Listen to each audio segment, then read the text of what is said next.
કે એની જે પર્યાયમાં મલિનતા દેખાય છે એ સંસાર છે, એ અશુદ્ધ નહીં છે, એ વ્યવહાર છે, તે અશુદ્ધ સંસાર છે. એ માટે ત્રિકાળીને સત કહીને આને અસત કીધી છે. પણ અસત કહીને સસલાના શિંગડા જેમ નથી એમ મલિનતા પર્યાયમાં નથી એમ નથી. હા હા હા હા, આવું છે. ઘડીકમાં સત્યકાળને સત કહે, વળી પર્યાયને પણ સત કીધી, વસ્તુનું સત્વ કીધું. સત્વ મલિનતા પણ પર્યાયનું સત્વ, પર્યાય એની છે ને, એથી વસ્તુનું સત્વ છે. આ અશુદ્ધતા પરદ્રવ્યના સંયોગથી આવે એટલો ફેર છે, બાકી છે તો એની પર્યાયમાં વિકાર. અશુદ્ધ નયને અહીં એ કહ્યો છે, કારણ કે અશુદ્ધ નયનું ભિન્ન અશુદ્ધ દ્રવ્યથી ભિન્ન થાય ત્યારે સંસાર મટે. હા, એ મલિનતા જે પુણ્યને પાપના ભાવની એ મટાડે ત્યારે સંસાર મટે અને શુદ્ધતા થાય. પણ એની પર્યાયમાં નથી જેમ માને તો મટાડવાનું રહેતું નથી, અને એ પોતાનો સ્વભાવ ત્રિકાળમાં ને તો પણ મટાડવાનું રહેતું. બે ન્યાય. પર્યાયમાં નથી એમ માને તો મટાડવાનું રહેતું નથી, અને પર્યાય એ છે એ અશુદ્ધતા દ્રવ્યમાં છે માને તો મટાડવાનું રહેતું નથી. હા હા હા હા, તો ન્યાયનો વિષય છે ભાઈ. વિતરાગનો માર્ગ તો ન્યાયાધીશ છે, ન્યાયથી છે. એમને માની લેવું વાત નથી. હે, નક્કી કરી શકે અજ્ઞાની.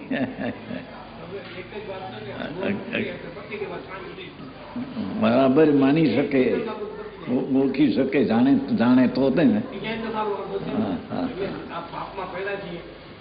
માટી કે પાપમાં પીડ્યા ને પુણ્યમાં પીડ્યા બે હરખા છે.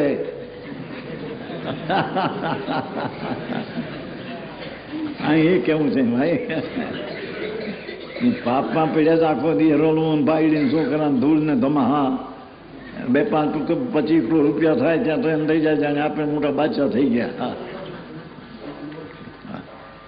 હા હા હા, બાપુ બાદશાહ તો અંદરમાં બિરાજે છે. ચૈતન પરમેશ્વર બાદશાહ છે. એમાં બાદશાહ, એમાંથી વિકારનો બાદ કરે તો શાહ એકલો રહી જાય છે.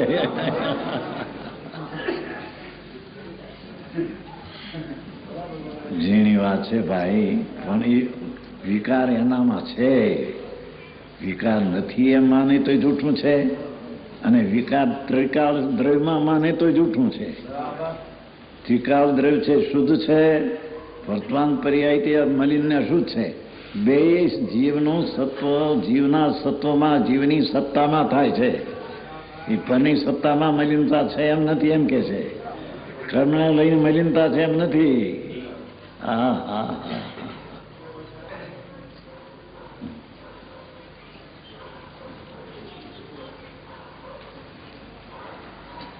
ક્લેશ ભોગ છે ને. અશુદ્ધ ને અહીં એ કહ્યો છે, કારણ કે અશુદ્ધ નહીંનો વિષય સંસાર છે. શું કહે છે કે વસ્તુ જે ત્રિકાળ ચૈતન સ્વરૂપ છે એની દ્રષ્ટિ અનુભવ કરવા માટે પુણ્ય પાપના ભાવ તેની પર્યાયમાં છે, છતાં તેને ગૌણ કરી તેને લક્ષમાં ન લેવા માટે તે નથી એમ કહી અને શુદ્ધનો વિષય સત છે તેમ કહેવામાં આવ્યું છે. હા હા હા હા હા, એક શબ્દ ફેર પડે તો ફેર પડે એવું છે બાપુ. આ તો કઈ ન્યાયનો વિષય છે, આ કઈ કોઈ હા હા કથા વાર્તા નથી. આ તો ભાગવત કથા છે. ભાગવત ભગવત ભગવાન આત્માની કથા પ્રભુ. હા હા, નિયમસારમાં કહ્યું છે ભગવતના ભાગવત કથા છે, ભગવાન આત્માની કથા છે. હા હા, પણ તે ભગવાન આત્મા હોવા છતાં તેની પર્યાયમાં મલિનતા કરી જ રહ્યો છે અનાદિથી, પાપ આખો દી. અને પાપ છોડીને કદાચિત પુણ્યમાં આવે તો પણ એ બે વિકાર છે, બે સંસાર છે. હા હા હા હા છે, કીધું ને, અશુદ્ધનો એનો સંસાર છે, સંસારમાં આત્મા ક્લેશ ભોગવે છે. હા હા હા, ચાહે તો શુભ ભાવ હો કે અશુભ હો, અશુદ્ધ છે અને તેથી તે દુઃખી છે. તેથી તે દુઃખના અભાવરૂપ આનંદ સ્વરૂપ છે તેની એને ખબર નથી.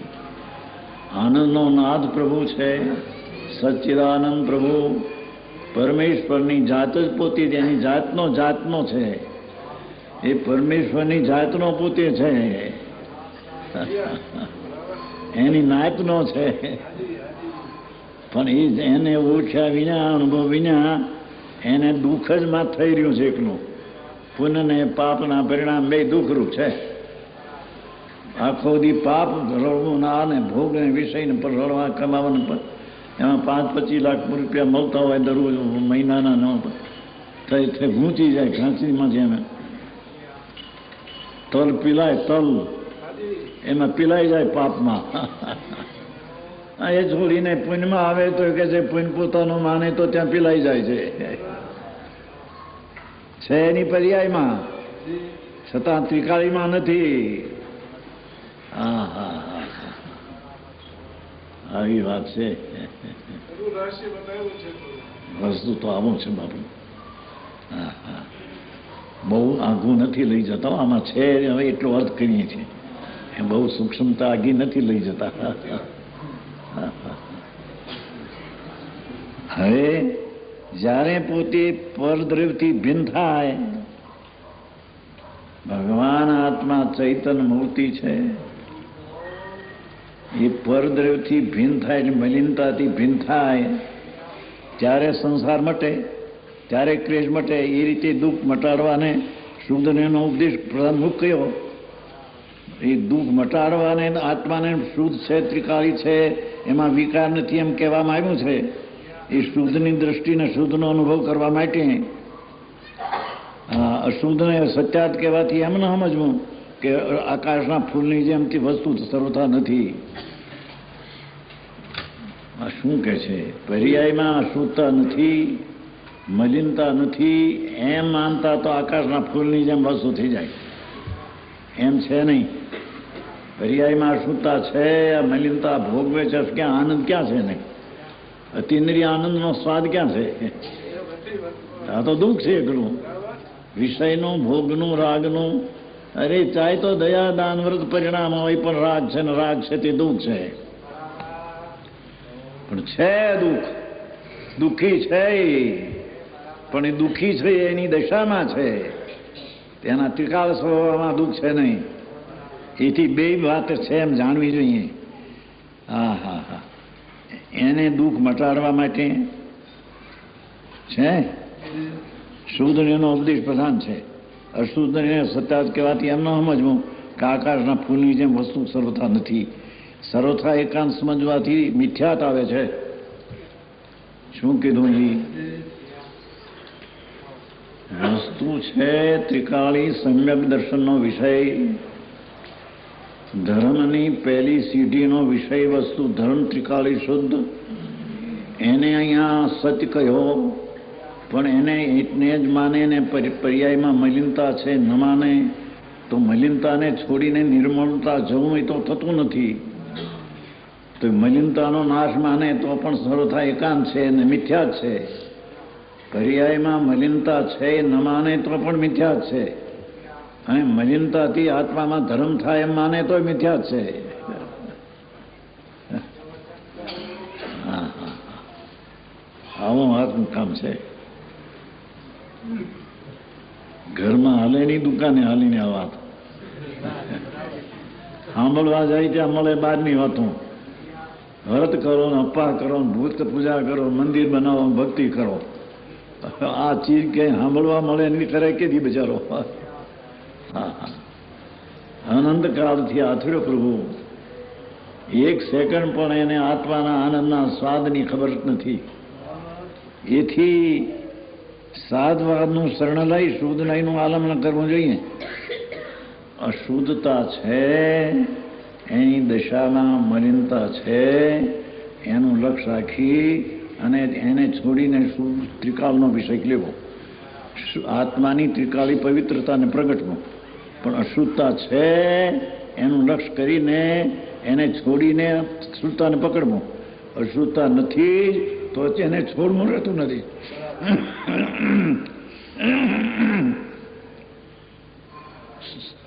છે એમ સર્વદા એકાંત સમજવાથી મિથ્યાત આવે છે.